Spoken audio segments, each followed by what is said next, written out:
இயல் 7. இலக்கணம். அணி. அணி. அணி என்றால் அழகு என்பது பொருள். ஓர் உடலுக்கு அழகு தரும் அணிகலன் போல ஒரு செய்யுளுக்கு அழகு தருவது அணி எனப்படும். இவ்வாறு செய்யுளை சொல்லாலும் பொருளாலும் அழகு பெறச் செய்தலே அணி எனப்படும். அணி இல்லாத கவிதை பணிவில்லாத வனிதை என்பர். உவமையணி. உவமானத்திற்கும் உவமேயத்திற்கும் இடையே போல என்ற பொருள் தரும் உவம உருபுகள் வெளிப்படையாக வருவது உவமையணி ஆகும். சான்று: அன்பகத்தில்லா உயிர் வாழ்க்கை வண்பார்க்கண் வற்றல் மரந்தளிர் தற்று. உவமானம்: பாலைவனத்தில் காய்ந்த மரம் தளிர்ந்து விடுவது இயலாது.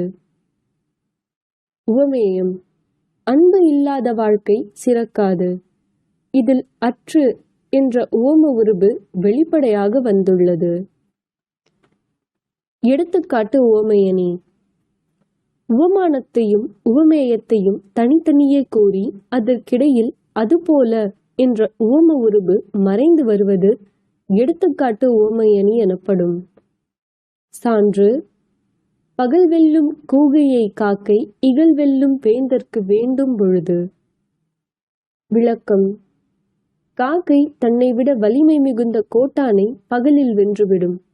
அதுபோல எதிரியை வீழ்த்த கருதும் அரசன் அதற்கேற்ற காலத்தை தேர்ந்தெடுக்க வேண்டும். உருவக அணி. ஒரு செய்யுளில் ஒரு பொருள்களை உருவகம் செய்யும் போது ஒன்றை உருவகம் செய்து மற்றொன்றை உருவகம் செய்யாமல் விட்டுவிடுவது உருவக அணி ஆகும்.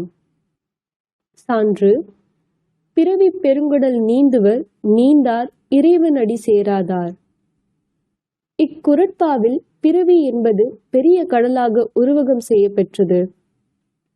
ஆனால் பிறவியை கடப்பதற்கு துணையாகும் இறைவன் திருவடிகள் கடலை கடப்பதற்கு துணையாகும் மரக்கலமாக உருவகம் செய்ய பெறவில்லை.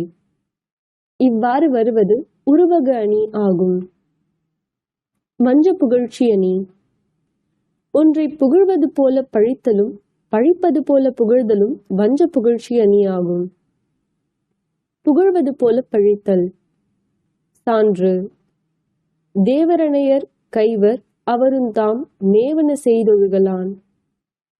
விளக்கம்: இக்குறளில் வள்ளுவர் கயவர்களை தேவர்களுக்கு சமமானவர், மனம் போல் திரியக்கூடியவர் என்று புகழும்படியாக கூறி பின்பு கயவர்கள் தேவர்களைப் போன்று மேன்மையான செயல்களை செய்ய இயலாதவர் என பழிக்கிறார்.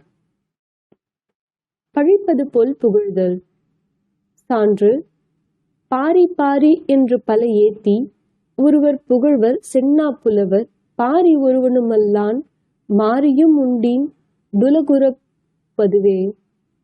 விளக்கம்: யாவர்க்கும் வரையாது வழங்கும் மாரி ஒன்றிருக்க அனைவரும் பாரி பாரி என்றே புகழ்ந்து கூறுதல் எத்துணை அறியாமை என்று பாரியை பழிப்பது போல பின்பு அவன் கொடுப்பதில் மழைக்கு மாரி நிகரானவன் என புகழப்பட்டது. சொற்பொருள். பின்வரு நிலையணி. ஒரு செய்யுளில் வந்த சொல்லே மீண்டும் வந்து முன்னர் தந்த அதே பொருளையே தந்தால் அது சொற்பொருள் பின்வரு நிலையணி எனப்படும். சான்று: நோயெல்லாம் நோய் செய்தார் மேலவாம் நோய் செய்யார் நோயின்மை வேண்டுவார். விளக்கம்: இக்குறளில் நோய் என்னும் சொல் மீண்டும் வந்து ஒரே பொருளையே தந்துள்ளமையால் இது சொற்பொருள் பின்வரு நிலையணி ஆகும். தற்குறிப்பேற்ற அணி.